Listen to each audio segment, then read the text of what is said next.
ourselves. As women, as Black women, we don't have any idea of how valuable we really are. So when we get to the point where we're like, you know what, I'm bold. I'm gonna walk in that. I'm gonna ask for 250. Guess what? I might get 150, but I was getting paid 80, so hey.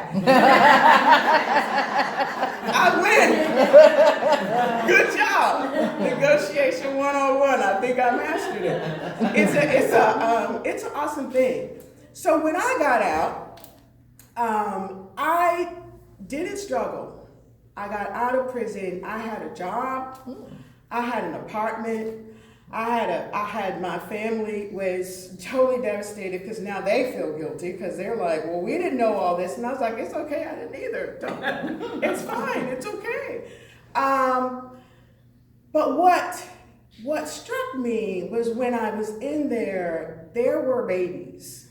There were 18-year-olds. There was someone that died 10 feet from me because they thought she was faking an asthma attack. And the guards were like, she's faking.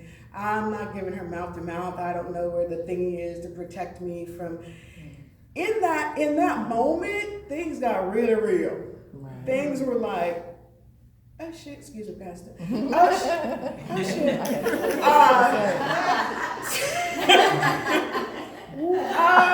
Wait a minute. This is a thing. Like, people actually die in prison. Right. And she was 2 days from release. And that changed me. And I also committed to help those people. I was a unicorn. I had a job, I had this, I had that. You know, there were people that were like, hey, they called the president and they were like, she needs a job. We know what she did, but we know she's a good person. And he was like, okay. I went in, told him my story. He's like, don't tell nobody else that story. Don't do that. Don't tell nobody else that. But you got the job. Don't worry. Just don't tell nobody else that you were in jail. Don't do that. But that's that shame. That's that from that point to another 10 years, I lived my life. I got out, I made another 6-figure job. I did my thing. I traveled the country. And then one day I was in California and I got a call. And they said, good morning, Dr. Smith. Effective immediately, your position has been eliminated. Or do you have any questions? No,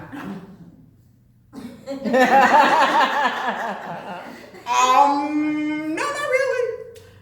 You do realize I'm in California and I have the American Express card. And they were like, yeah, we'll do what you need to do to get home and blah, blah, blah, blah. So for a moment I panicked. I was like, oh Lord.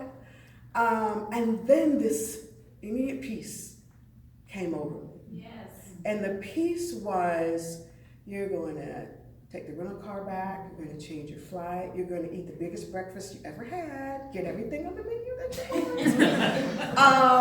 You're going to fly back through Phoenix so you can... First class. Hello? You're going to do all that. But then he said something strange, and I said, huh? He said, and now you have severance and you have some savings, and you know, you're gonna finish the book. And I said, what book? When I was incarcerated, something said to me, start writing.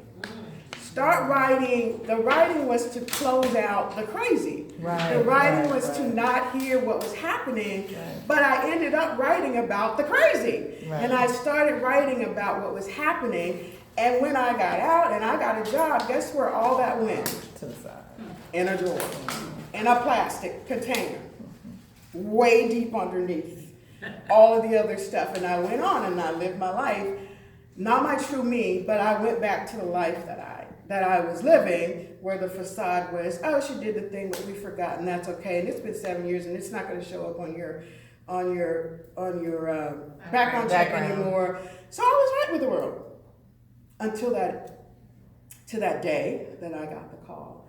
So I said, fine, I'll take it out. And the words disobedient just kept coming into my mind. And I thought,